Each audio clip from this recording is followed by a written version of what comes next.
Buenos días, hermanos, que el Señor les bendiga. Qué bueno es estar un nuevo día alabando y glorificando el nombre de nuestro Dios, juntos como iglesia, exaltando su nombre, adorándole, porque Él es el único digno de adoración y de toda nuestra alabanza. Amén. Qué bueno es estar nuevamente compartiendo, viéndonos, disfrutando de las grandes maravillas que el Señor ha hecho en nuestras vidas. Y de verdad me es grato estar acá nuevamente compartiendo la palabra del Señor con todos ustedes. De verdad es un honor, privilegio servirle al Señor de esta forma. Y continuamos con esta interesante serie que hemos venido estudiando durante estos últimos domingos, que es acerca de las parábolas de Jesús. Y antes de empezar con la parábola que nos corresponde en esta mañana, a mí me gustaría leer lo que nos dice Mateo capítulo 13, versículos 34 y 35. Si quiere puede buscarlo, si no, no es necesario, yo lo voy a estar leyendo, porque yo quiero que usted piense en este versículo mientras leemos la parábola que nos corresponde en esta mañana. Mateo 13, 34 y 35 nos dice: todo esto habló Jesús por parábolas a la gente, y sin parábolas no les hablaba, para que se cumpliese lo dicho por el profeta cuando dijo: abriré en parábolas mi boca, declararé cosas escondidas desde la fundación del mundo. Siempre las parábolas, cuando las leemos someramente, pueden que las interpretemos de alguna forma y podamos extraer algún tipo de enseñanza, pero siempre el Señor Jesús las presentaba porque había algo más profundo que enseñar, había algo más detallado, había algo más interno para que el reino de Dios pudiese ser entendido.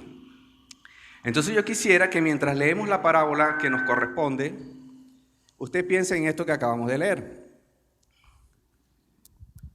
La parábola que vamos a estar viendo en esta mañana se encuentra en el Evangelio de Lucas y, a diferencia de algunas otras que ya hemos visto, no contiene una explicación. Es decir, el Señor Jesús no la explica posteriormente, sino simplemente la dice y queda allí.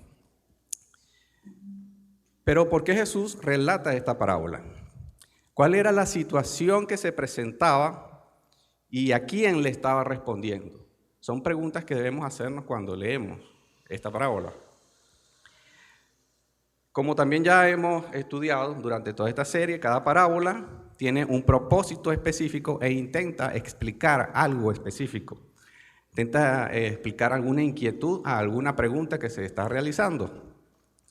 Y cada parábola tiene una lección, pero como yo acabo de decir, las lecciones son profundas, van un poco más allá. Esta parábola que vamos a estar estudiando el día de hoy contiene muchas verdades, pero para poder entender esas verdades también debemos entender todo el contexto en el que se presenta la parábola. ¿Qué era lo que estaba sucediendo? ¿Cuál es el entorno? ¿Qué es lo que rodea esta parábola? Porque si la tomamos de una manera superficial, si la leemos e intentamos explicarla así como está, no tiene ningún sentido. No le vamos a encontrar una explicación profunda o tal vez una explicación un poco superficial.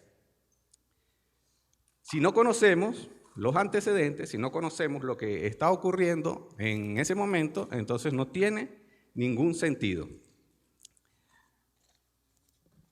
Esta parábola o las parábolas atienden a una situación específica en donde debemos conocer qué es lo que se está desarrollando, quiénes son los protagonistas, quiénes las personas que están incluidas en la parábola y las circunstancias que se dan en el medio de la parábola.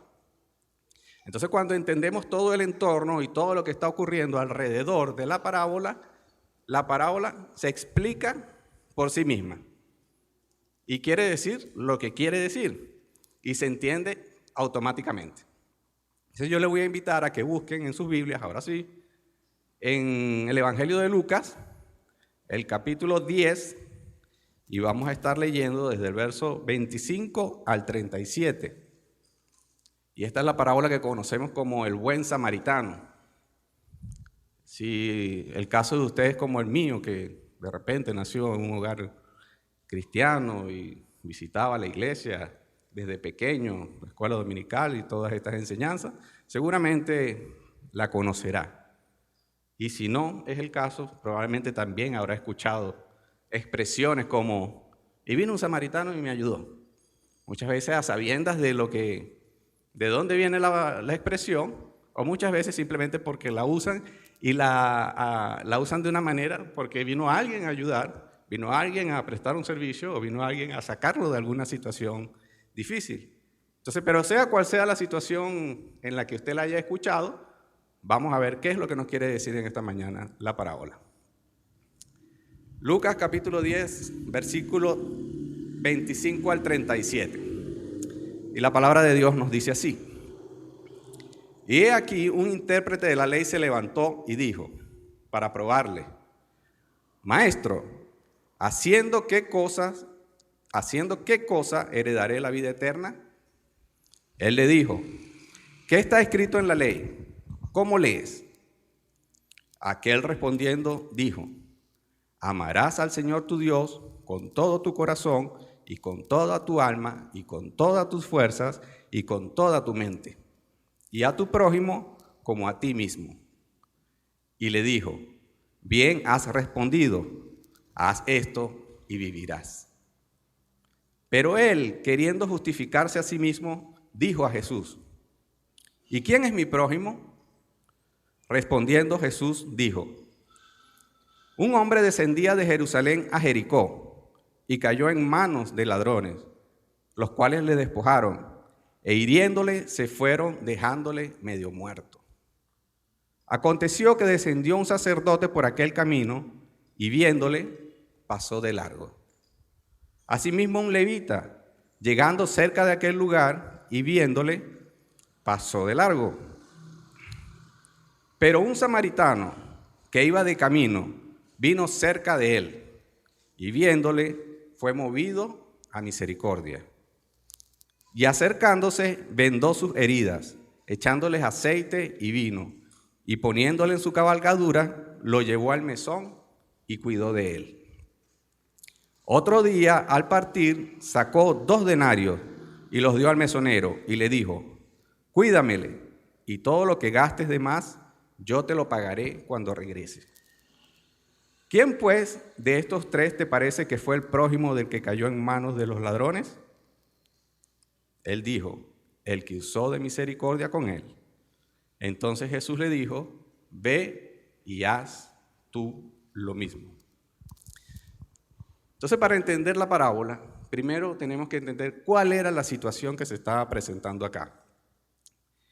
En el verso 25 leemos que un intérprete de la ley, un conocedor de la ley, viene a hacerle una pregunta a Jesús, pero no porque él quiere saber, no porque él quiere nutrirse de algún tipo de conocimiento, sino porque las intenciones de este intérprete de la ley era probar a Jesús.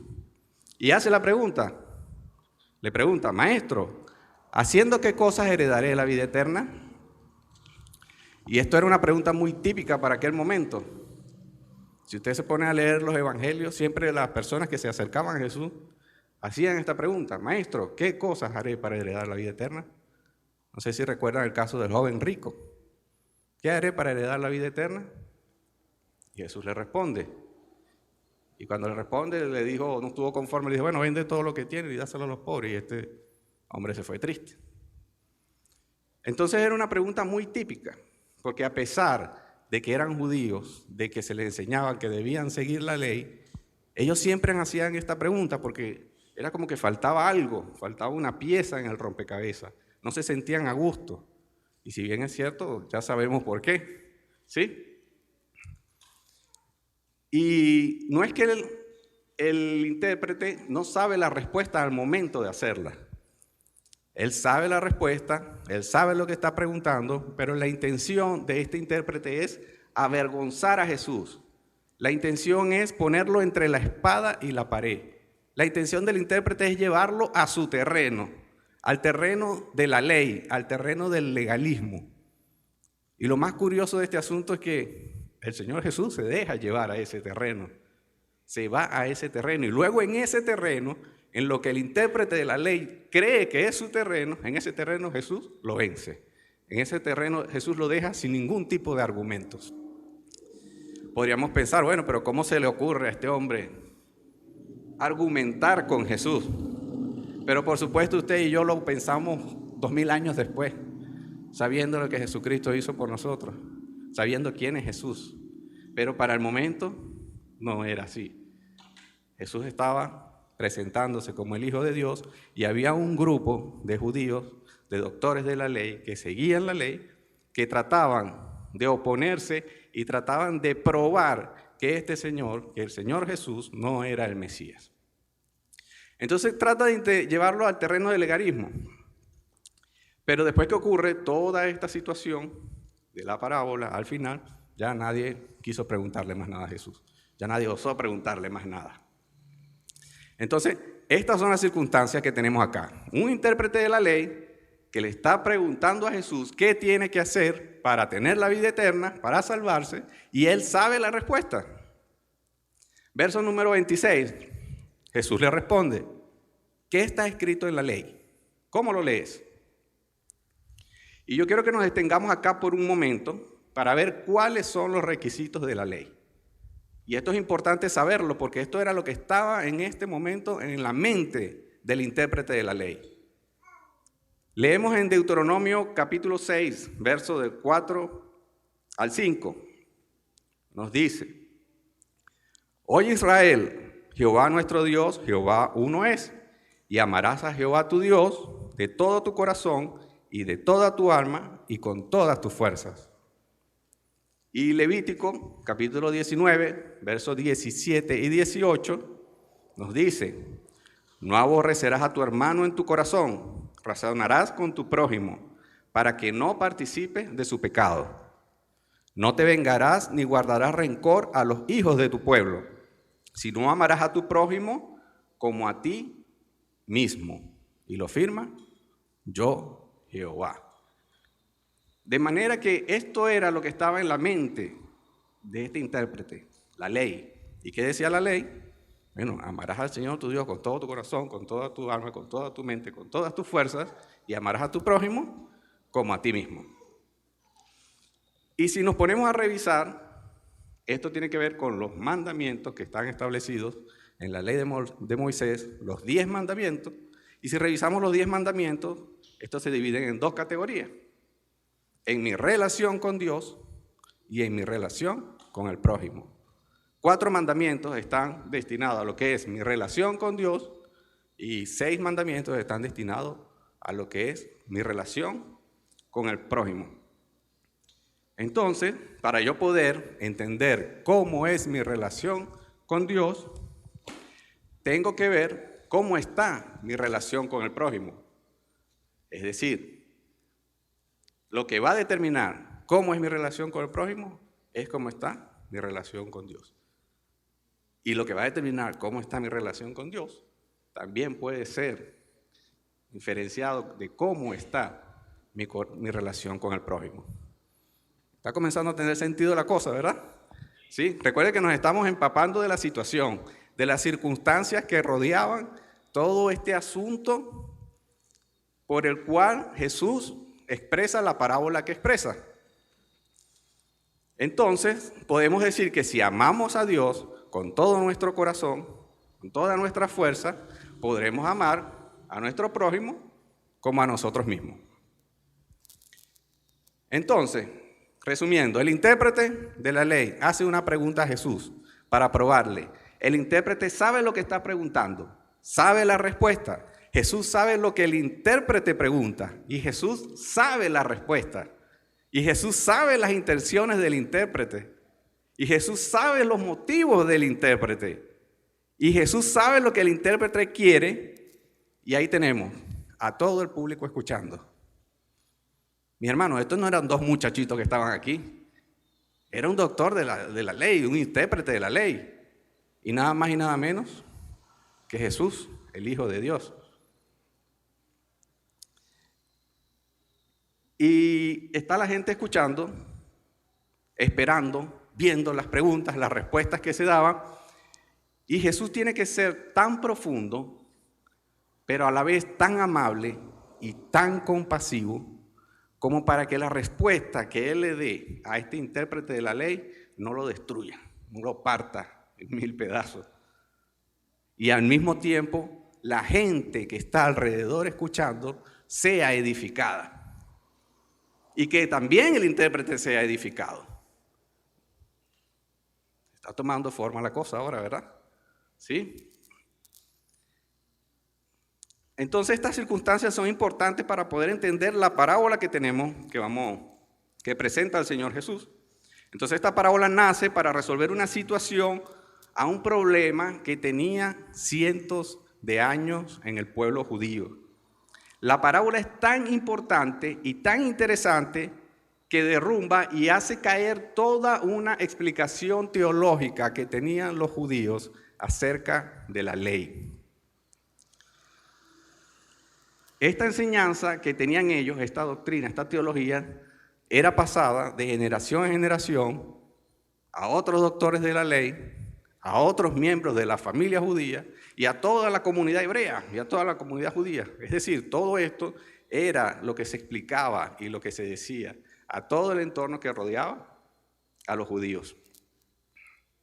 Entonces Jesús le pregunta y le dice, ¿cómo dice la ley? ¿Cómo lees? Y el intérprete sabe la respuesta, por supuesto, a lo que Jesús le está preguntando, pensando en cómo dice la ley, como lo acabamos de leer. Y dice, amarás al Señor tu Dios con todo tu corazón, con toda tu alma, con todas tus fuerzas, y a tu prójimo como a ti mismo. Y Jesús le responde, bien has respondido, haz esto y vivirás. Y Jesús lo que está tratando aquí de decirle es que tú sabes lo que tienes que hacer. Tú sabes lo que tienes que realizar. Tú lo tienes en tu mente, lo tienes ahí, lo sabes. Hazlo y te va a ir bien. Hazlo y te vas a salvar. Pero entonces el intérprete se siente un poco molesto porque ya ahí Jesús resolvió todo e intenta llevar la argumentación, las preguntas a otro nivel. Intenta complicar la cosa. Recordemos que este intérprete está tratando de probar a Jesús, de avergonzarlo. Jesús le responde, deja el asunto ahí, pero no, él sigue. Entonces intenta llevarlo a otro nivel. Pero antes vamos a ver qué quiere decir esto de cuando Jesús expresa y dice, haz esto y vivirás. Y antes de poder leer un versículo en Levíticos 18, yo quisiera que pudiéramos responder, ¿puede alguien cumplir la ley? No. ¿Puede alguien por sus propias fuerzas cumplirla? No. ¿Puede alguien fraguar su propia salvación? No. ¿No puede un ser humano cumplir con todos los requisitos de la ley que están expuestos? No. Vamos a ver qué nos dice Levítico capítulo 18, verso 5. Nos dice, por tanto guardaréis mis estatutos y mis ordenanzas, los cuales haciendo el hombre vivirá en ellos. Y firma ahí, yo, Jehová. Es decir, si cumples con esto, te va a ir bien. Pero la situación comienza a ponerse bastante interesante porque, como acabo de decir, el intérprete de la ley quiere complicar el asunto y hace una pregunta trascendental, que es la que él usa para traerlo al terreno que él quiere, al terreno de la ley. En la escuela de los rabinos se pasaban horas discutiendo todo lo que era referente a los asuntos de la ley. Explicaban la ley, comenzaban a discutir y pasaban horas discutiendo. Y el asunto de quién es mi prójimo era una de las preguntas que desataba la discusión. Y ahí pasaban horas y horas discutiendo quién era el prójimo. Y entonces enseñaba que el prójimo de un judío era otro judío recto, otro judío justo, otro judío consagrado. Ese era el prójimo para el judío. Y se enseñaba que los pecadores, que la ramera, que los publicanos y toda clase de pecadores y de gente mala, eso no eran el prójimo. Y había que odiarlos, había que rechazarlos, porque no cumplían la ley de Dios. Entonces, cuando una persona preguntaba, ¿quién era mi prójimo? ¿Quién es mi prójimo? Se tendía a enseñar esto. Y se desataba aquella discusión entre los doctores de la ley y los intérpretes de la ley. Pero antes de saber quién es mi prójimo, nos quedó algo pendiente. ¿Puede un hombre salvarse por sus propios medios? No. Romanos capítulo 8, versículo 7, el apóstol Pablo escribe: por cuanto los designios de la carne son enemistad contra Dios, porque no se sujetan a la ley de Dios, ni tampoco pueden. De tal manera que no podemos, es imposible hacerlo. No puede un hombre por sus propios medios cumplirla. Jesús dijo, separado de mí, nada podéis hacer. Es decir, yo no guardo la ley para salvarme, yo no guardo los mandamientos de Dios para salvarme. Yo guardo los mandamientos de Dios porque Dios me dio la salvación. Y guardo los mandamientos porque Jesús es quien permite que yo pueda obedecer los mandamientos del Señor, porque su Espíritu Santo dentro de nosotros es quien nos lleva a obedecer todo esto. Amén. Entonces, ¿lo guardo yo? No, lo guarda el Señor en mí, porque su Espíritu en mí me hace ser fiel. Cuando este intérprete se dio cuenta de que Jesús ya lo había arreglado todo frente a toda esta gente, se molestó y hace la pregunta difícil.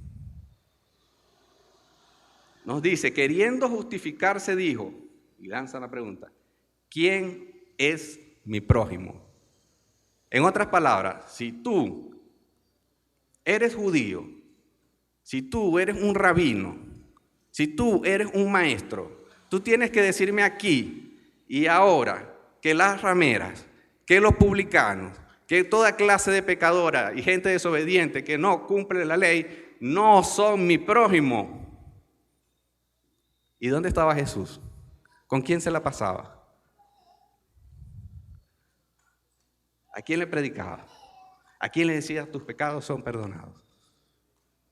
A los publicanos, a las rameras y a toda clase de pecadores. Entonces este intérprete de la ley quiere ponerle entre la espada y la pared y quiere que responda lo que él quiere que responda.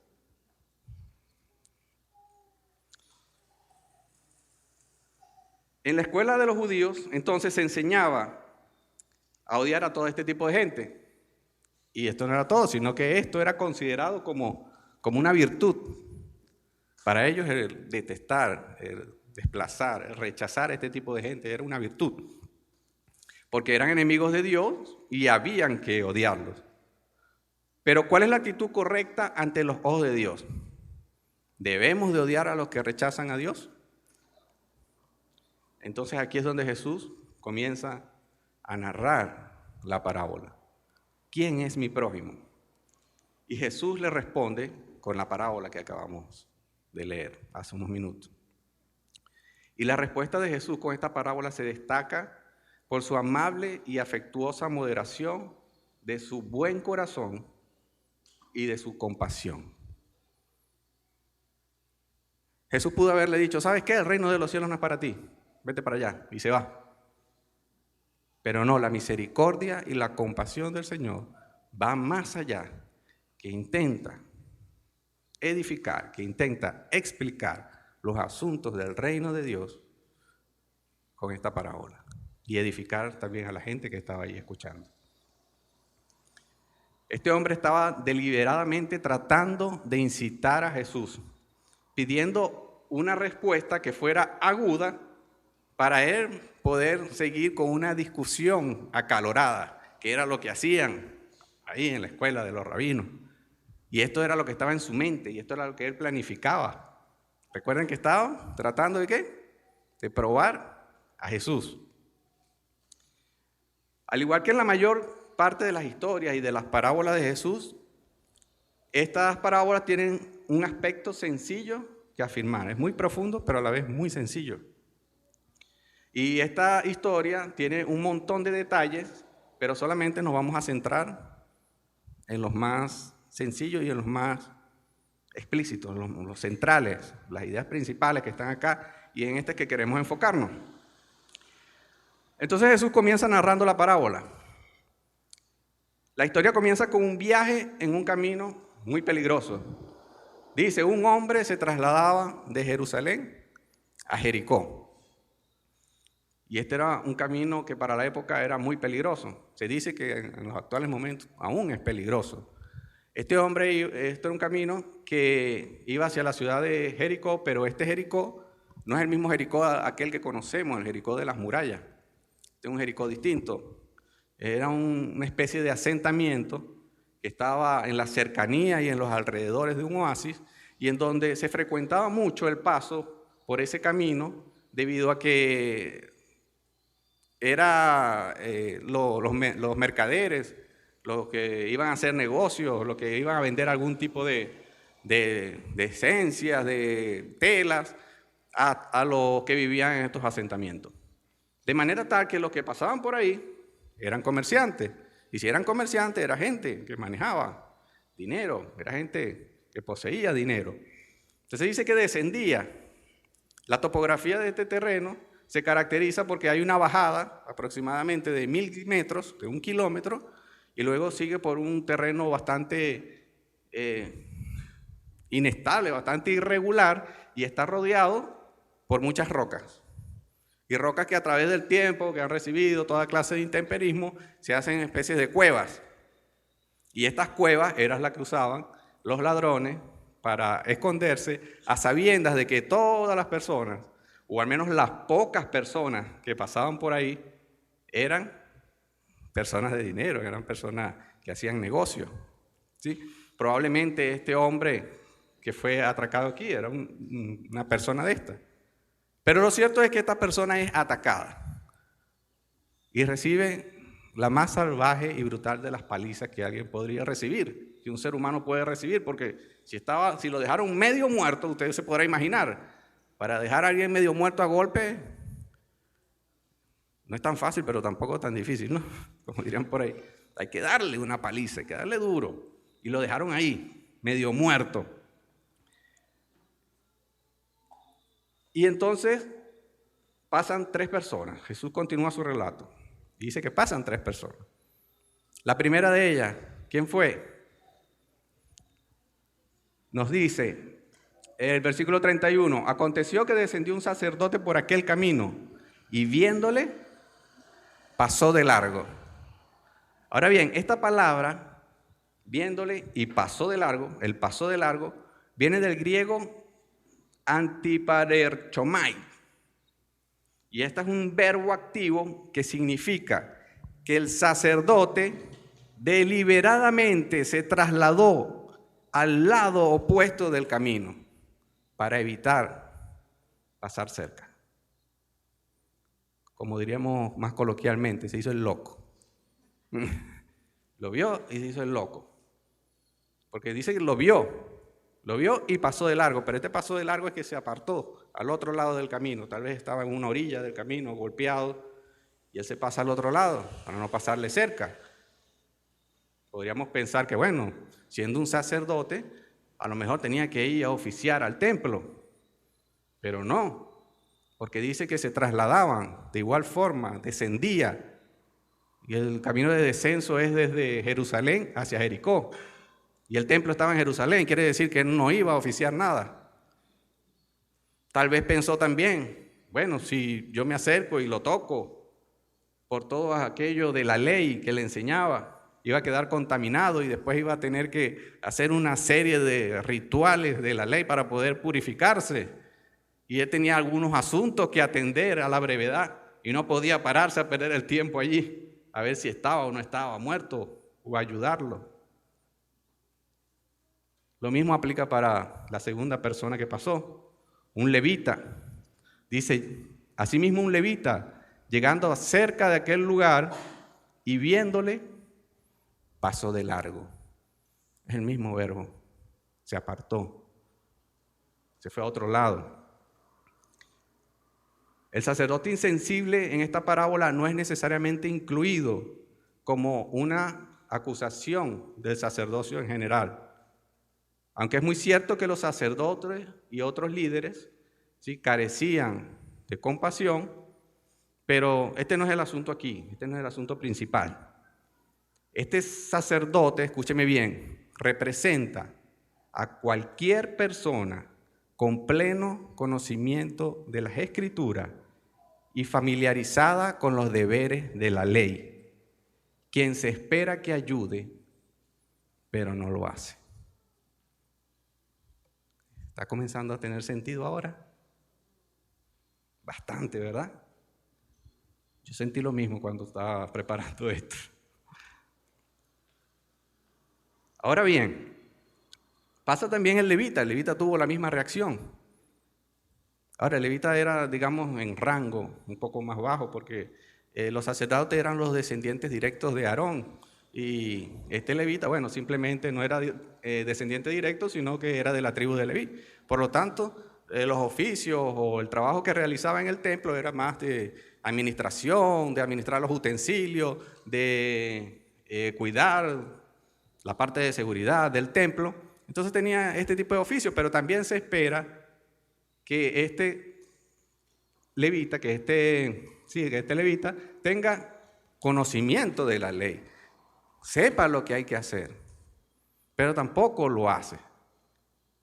Y entonces Jesús presenta en un giro totalmente inesperado a un samaritano. Y conocemos que los samaritanos y los judíos no se llevaban bien. Lo hemos escuchado, lo hemos leído, por referencia lo hemos compartido. ¿Pero por qué? ¿Dónde comenzó esto? ¿Por qué era ese desprecio mutuo que ellos sentían? ¿Por qué esa diferencia, ese rechazo? El pueblo judío consideraba a los samaritanos étnica y religiosamente impuros. Los samaritanos, de igual forma, estaban resentidos y menospreciaban, podríamos llamar a los primos, a sus primos, los judíos. Los samaritanos descendían de los israelitas, que se habían casado con paganos después de que la mayoría de la población del reino norte de Israel fueron exiliados por los asirios. Esto lo podemos encontrar en Segunda de Reyes, capítulo 17, en adelante, del verso 6 aproximadamente. Usted puede complementar ahí la lectura. Entonces, cuando los asirios conquistaron el reino del norte de Israel, se llevaron gran parte de esta población al cautiverio. Y a propósito, poblaron la tierra con paganos expatriados de otros sitios, de otras tierras gentiles. Y esto lo podemos también corroborar y ver en los versos 24 y 25 de Segunda de Reyes. Voy a leer acá brevemente. Y dice: y trajo el rey de Asiria gente de Babilonia, de Cuta, de Aba, de Hamat y de Sefarvaim, y los puso en las ciudades de Samaria en lugar de los hijos de Israel, y poseyeron a Samaria, y habitaron en sus ciudades. Y aconteció al principio, cuando comenzaron a habitar allí, que no temiendo ellos a Jehová, y ahí continúa la historia de desobediencia y de cualquier tipo de locura que hicieron. Entonces algunos israelitas rezagados permanecieron o volvieron a la tierra después de que la mayoría de sus hermanos se vieron obligados a exiliarse. Estos israelitas dispersos se mezclaron y se casaron con los colonos paganos. Y si bien mantuvieron algunas tradiciones arraigadas en doctrina al Antiguo Testamento, se filtraron pues las culturas de estas personas gentiles o de estos paganos en lo que era la cultura judía. Entonces era una religión mezclada, había un sincretismo ahí en los samaritanos. Y por supuesto los judíos fieles veían a los samaritanos como corruptos, como unas personas sucias que habían traicionado las leyes de Dios. Durante la época de Esdras, los judíos del reino del sur comenzaron a regresar de la cautividad babilónica. Y cuando empezaron a reconstruir el templo de Jerusalén, los samaritanos llegaron a ofrecerle ayuda. Pero los judíos, incapaces de ocultar el desprecio que sentían por los samaritanos, entonces no aceptaron la ayuda de estos samaritanos. Entonces así que los samaritanos trataron de sabotear todo el proyecto de reconstrucción. Podemos encontrar la historia más detallada en Esdras, capítulo 4, del verso 1 al 5. Y unos años más tarde, bajo el impulso de Sanbalat, ellos también trataron de detener la reconstrucción del muro de Jerusalén. Nehemías 4, verso 2. Y a partir de esa época y a través de todos los siglos, los judíos y los samaritanos mantuvieron la más grande enemistad que podía haber. Entonces, los judíos consideraban a estos samaritanos como apóstatas que habían vendido su primogenitura espiritual. Y consideraban que habían contaminado pues la tierra y la descendencia de los judíos y eran culpables de idolatría y de todo ritual que fuera pagano.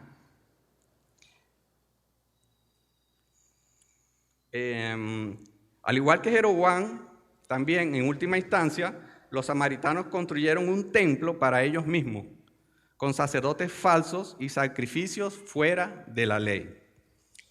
Y según las expresiones usadas por los mismos judíos, los samaritanos eran peores que los paganos debido a la sutileza con la cual contaminaban la religión judía. Y es que el tan solo hecho de expresar o de decir samaritano era considerado un insulto. En una oportunidad cuenta o dice las Escrituras que los fariseos, al verse acorralados, ¿sí?, por todas las respuestas que Jesús les daba, ellos trataron desesperadamente de desacreditarlo y le lanzaron el peor insulto que alguien pudiera recibir para el momento. Juan, capítulo 8, verso 48, dice claramente: ¿no decimos bien nosotros que tú eres samaritano y que estás lleno de demonios? Imagínate, doble insulto, samaritano y lleno de demonios, le dijeron a Jesús. Entonces esto era el peor insulto que alguien le podía dar a alguien, decirle samaritano. Entonces fíjense ustedes la clase de desprecio, la clase de enemistad que había entre judíos y samaritanos, porque era de ambos, ¿no? No solamente de judíos hacia samaritanos, sino de samaritanos hacia judíos. Los judíos ni siquiera pensaban en pisar el territorio de Samaria. Cuando ellos necesitaban ir de Judea, aquí está Samaria y acá arriba está Galilea.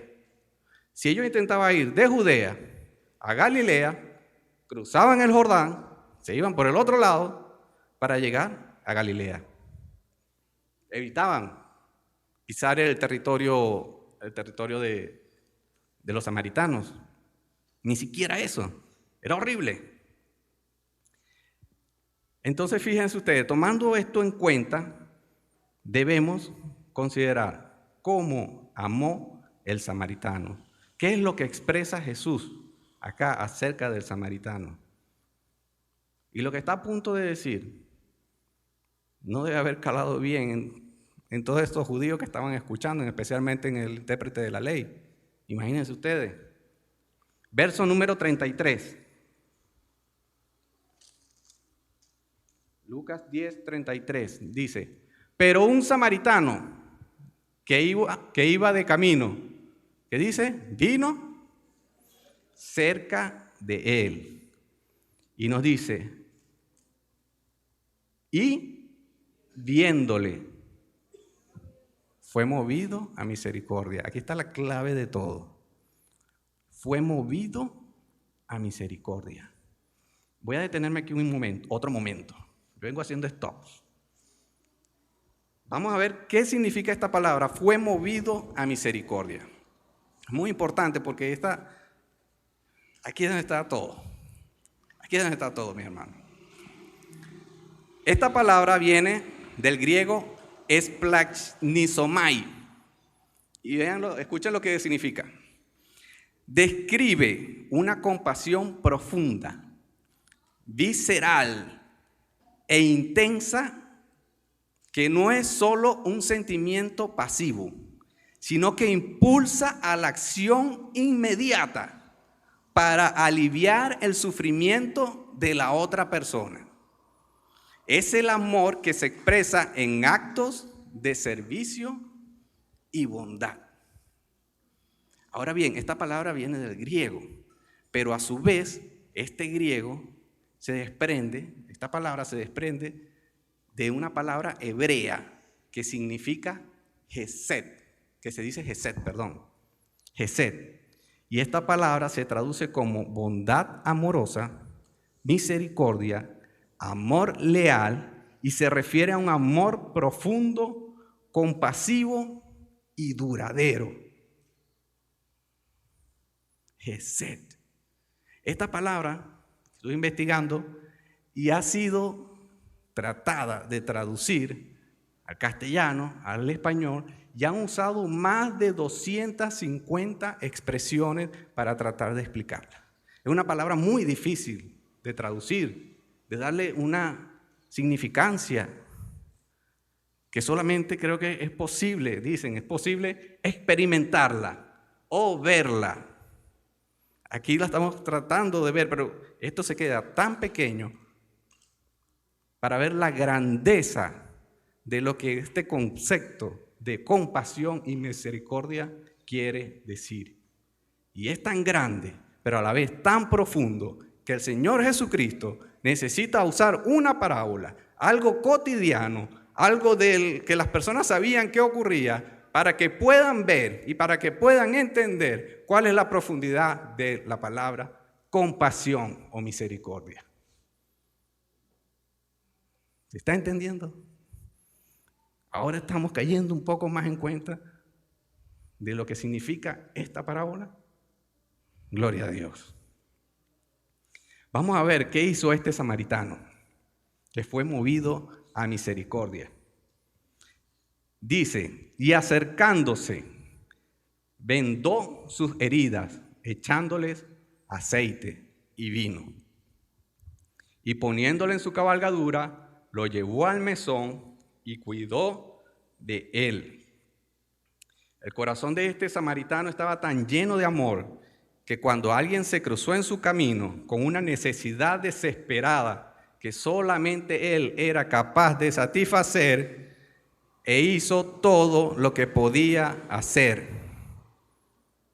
Nunca hubo ni una pizca de duda o vacilación. Él no se bajó. Él no se acercó a preguntarle, ¿tú eres judío? Porque si eres judío no te voy a ayudar. La Escritura no nos señala cuál era su gentilicio, de dónde era, de dónde provenía este hombre. Simplemente era un hombre.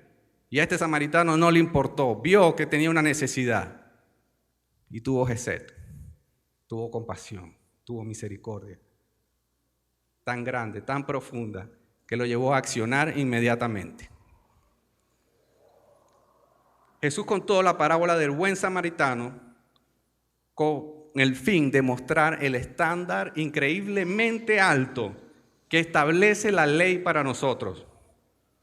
Y es un reproche no solamente para el intérprete de la ley, es un reproche para nosotros también hoy en día. Si realmente amáramos siempre a nuestro prójimo como a nosotros mismos, y con esa compasión, y con este término, Hesed, que deberíamos amar y tener compasión, el acto de este samaritano no nos parecería tan notable. Nos parecería algo normal. Ah, eso también yo lo haría. Cualquiera hace eso. Entonces, como para pensar y examinarnos, ¿será que yo estoy teniendo la suficiente compasión? ¿Será que yo estoy amando a mi prójimo como a mí mismo? Entonces fíjense, cualquiera que fuera la trampa o la polémica que este intérprete de la ley estaba intentando colocar allí para avergonzar a Jesús o para hacerlo querer decir algo que él quería que dijera, con esta parábola fue vencida cualquier intención que tenía este intérprete de la ley. Y al final de esta historia, continúa diciendo el verso 35.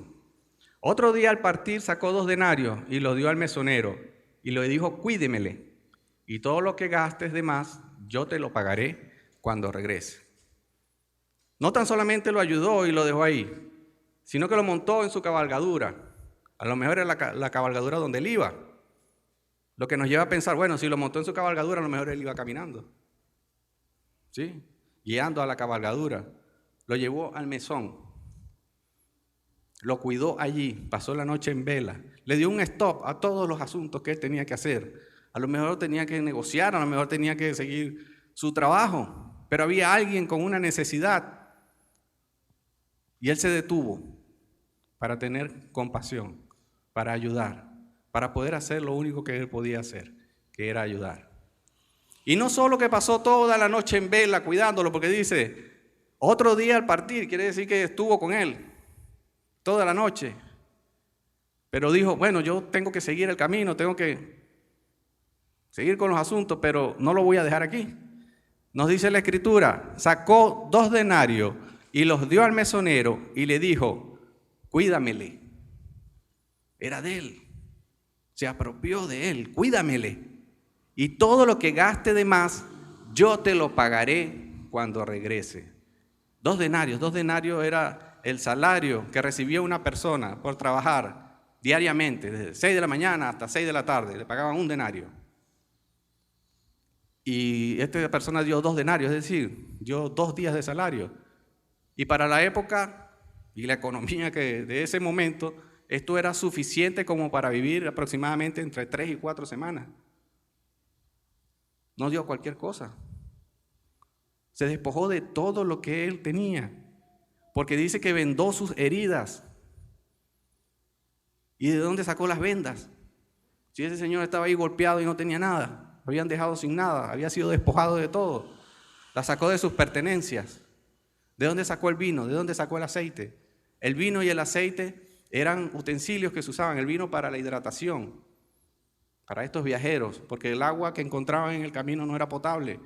Usaban este vino para hidratarse. El aceite lo usaban para cocinar. Pero para el momento el vino le servía como antiséptico. Usó el vino.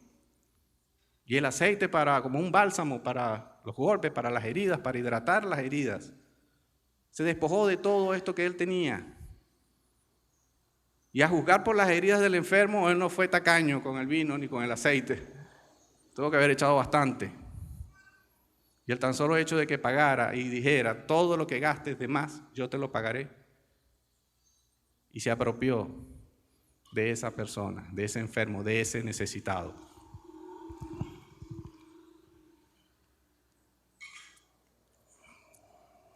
Con la poderosa lección de esta parábola, que todavía está ahí como flotando en el aire, el abogado tenía una sola respuesta posible a la pregunta que le hace Jesús. Jesús le pregunta en el 36, ¿quién pues de estos 3 te parece que fue el prójimo del que cayó en manos de ladrones? Con esta pregunta, el Señor Jesús deja a este intérprete de la ley totalmente desarmado. Es como si agarrara un espejo y lo pusiera frente a él. Mira, este eres tú. ¿Quién de estos 3 te parece que usó misericordia? ¿Te parece que hizo lo correcto? Y ahora quien está entre la espada y la pared es el intérprete. ¿Qué va a responder? No quiero responder lo que quiero responder, pero tengo que responder eso que no quiero, porque si no soy yo el que va a quedar avergonzado delante de toda esta gente. ¿Qué digo? Hay una sola respuesta, no hay más, a esa pregunta que le está haciendo el Señor Jesús. ¿Quién de estos 3 te parece que fue el prójimo del que cayó en manos de los ladrones? Y la respuesta que le dio Jesús, luego de que este intérprete dice, el que usó misericordia con él. Eso fue lo que responde el intérprete. ¿Cuál de estos 3? Y el intérprete responde, el que usó misericordia. Fíjense que el orgullo y la dureza del corazón y el pecado que estaba, porque eso es lo que hace el pecado, cegarnos por completo, creernos más que los demás. Estaba cegado totalmente por su pecado. Ni siquiera osa decir el samaritano. Era tanto el desprecio, tanto el orgullo, que él no dice, el samaritano fue el que ayudó, es el que fue el prójimo del hombre, sino que dice el que usó misericordia de él. Y la siguiente respuesta debió haber provocado una profunda convicción y una humilde confesión de la propia incapacidad del hombre. Jesús le dice en el verso 37, ve y haz tú lo mismo. Esto debería haber movido a este intérprete de la ley para abogar por la gracia y el perdón. Nosotros no tenemos esperanza absoluta bajo la ley. Lo único que la ley puede hacer es condenarnos. Romanos capítulo 7, verso 10, el apóstol Pablo escribe, y hallé que el mismo mandamiento que era para vida, a mí me resultó para muerte, debido a que la ley exige una absoluta perfección sagrada. Nadie que alguna vez haya pecado puede estar preparado para la vida eterna en términos de la ley, porque ya nacemos pecadores, ya el pecado viene innato en nosotros, y el único que pudo cumplir la ley a la perfección fue el Señor Jesucristo. Amén. Y la verdad, y esto es lo que el abogado, lo que este señor de la ley, este intérprete de la ley, debió haberse dado cuenta desde un principio, cuando el Señor Jesús le dijo la primera vez, ve y haz lo mismo, ve esto, haz esto y vivirás. Pero no, él quiso seguir. Toma tu tomate, dirían por ahí.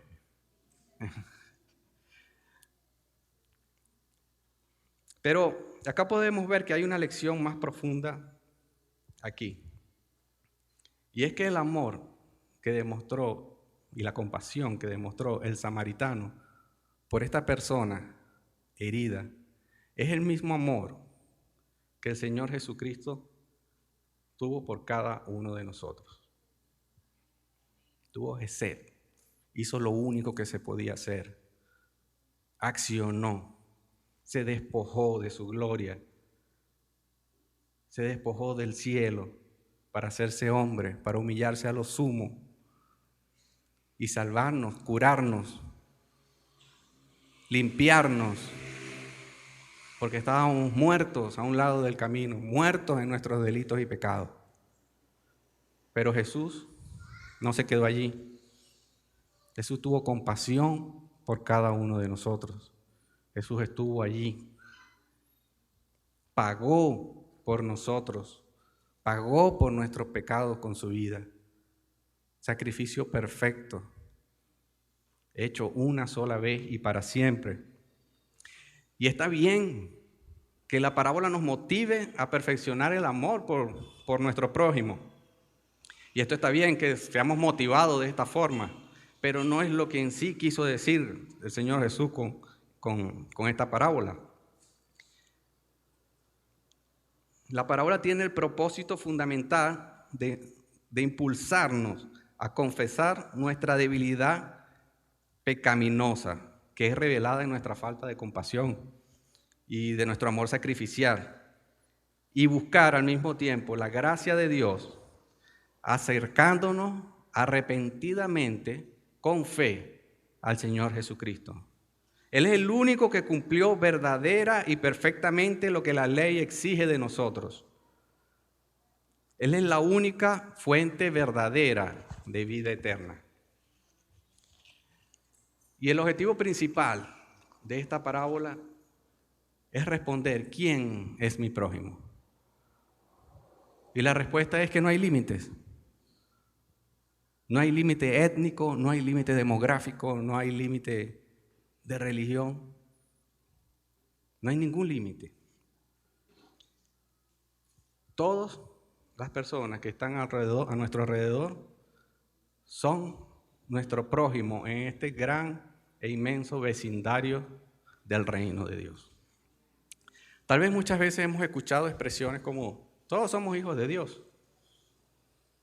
Generalmente yo la he escuchado al momento de presentar el Evangelio. Me la dicen como respuesta a alguna pregunta que yo hago, pero es que todos somos hijos de Dios. Y la verdad es que no todos somos hijos de Dios. A los que le recibieron, a los que creyeron en su nombre, les dio la potestad de ser hijos de Dios. De manera tal, amigo mío, que si tú no has creído en el Señor Jesucristo, déjame decirte que tú no eres hijo de Dios. Pero te tengo una buena noticia. Estás a tiempo. Estás a tiempo de pertenecer a esta hermandad que llamamos iglesia, que ha sido comprada a precio de sangre preciosa por nuestro Señor Jesucristo. Amén. Denle un aplauso al Señor.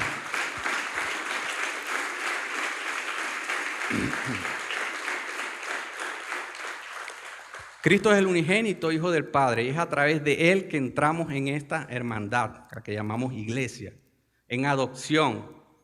Y las personas que no creen, como les acabo de decir, no están dentro de esta hermandad. Pero hay un vecindario universal en el que nosotros también estamos y al cual nosotros también pertenecemos porque estamos en este mundo. Pero en donde todas esas personas que están fuera de este vecindario, de esta hermandad, son nuestros prójimos. Y nosotros tenemos que ir y hacer lo mismo. Tenemos que tener la misma compasión que alguien alguna vez tuvo con nosotros cuando nos predicó el Evangelio. Que se detuvo, nos vio, tuvo compasión, nos guió, nos presentó el Evangelio. De esa misma forma nosotros tenemos que ir y hacer lo mismo, presentar el Evangelio. Presentar el Evangelio y decir que hay un Cristo, hay un Señor Jesús que vino a la tierra, Dios hecho hombre, para perdonar nuestros pecados, para salvarnos, para darnos vida eterna. Y que solamente creyendo en Él y creyendo en su sacrificio podemos entrar y podemos tener vida eterna. Debemos ir y hacer lo mismo. Ahora, ¿cuál es nuestra actitud al momento de compartir de esta compasión, de esta misericordia, de la cual yo he recibido? ¿Será que estoy amando a mi prójimo como a mí mismo? ¿Será que tengo una actitud como la del sacerdote o la del levita? Muchas personas muertas, sus delitos y pecados, están en nuestro camino. Se presentan allí, a un lado del camino, y nosotros vamos pasando, viendo al frente, y tenemos la oportunidad, y podemos hacerlo, pero nos hacemos a un lado, nos hacemos los locos, y no predicamos, y no decimos nada, porque tengo asuntos que resolver, porque no puedo perder tiempo, porque no me puedo parar allí, ¿cuánto tiempo voy a perder allí? Y después si cree, entonces voy a tener que invitarlo a la iglesia, y después voy a tener que discipularlo, y yo no puedo hacer nada de eso ahorita porque estoy muy ocupado.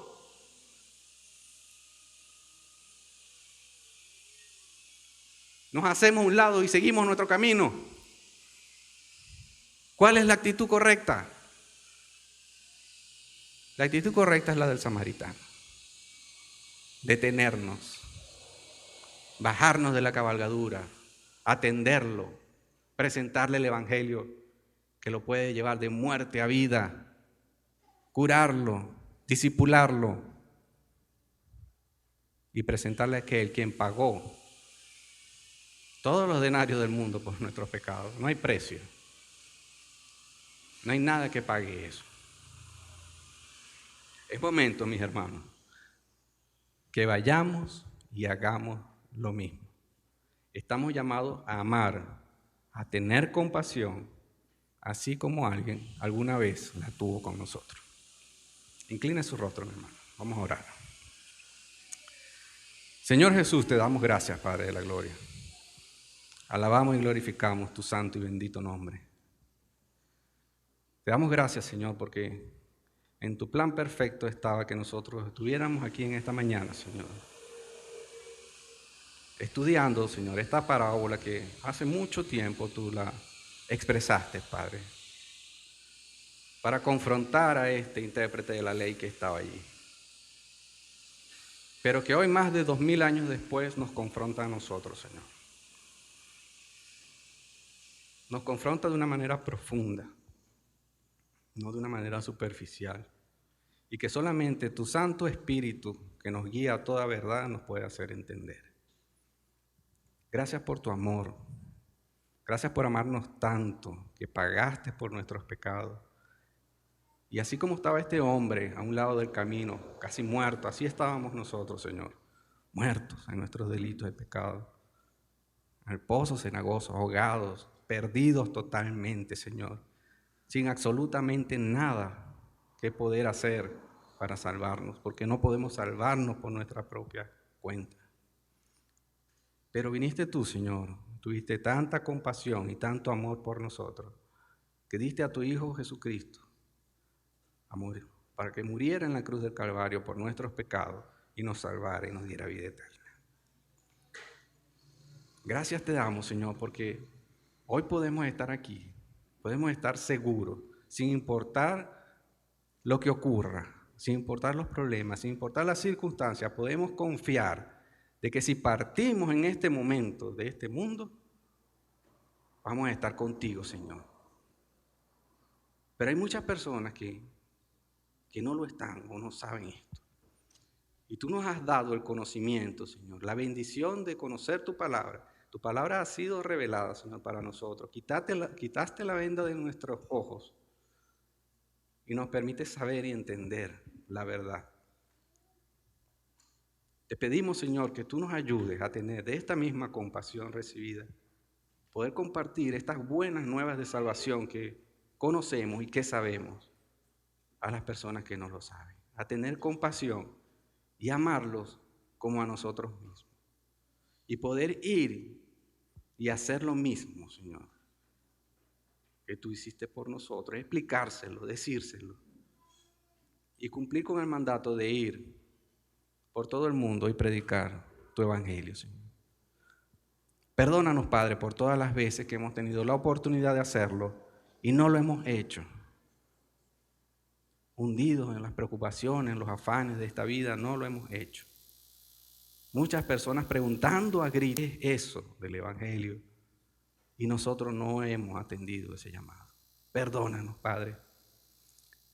Y ayúdanos, Señor, a que en cada oportunidad que tengamos podamos hacerlo para gloria y honra de tu nombre. En el nombre de tu Hijo amado, oramos. Amén y amén. El Señor les bendiga, el Señor les guarde.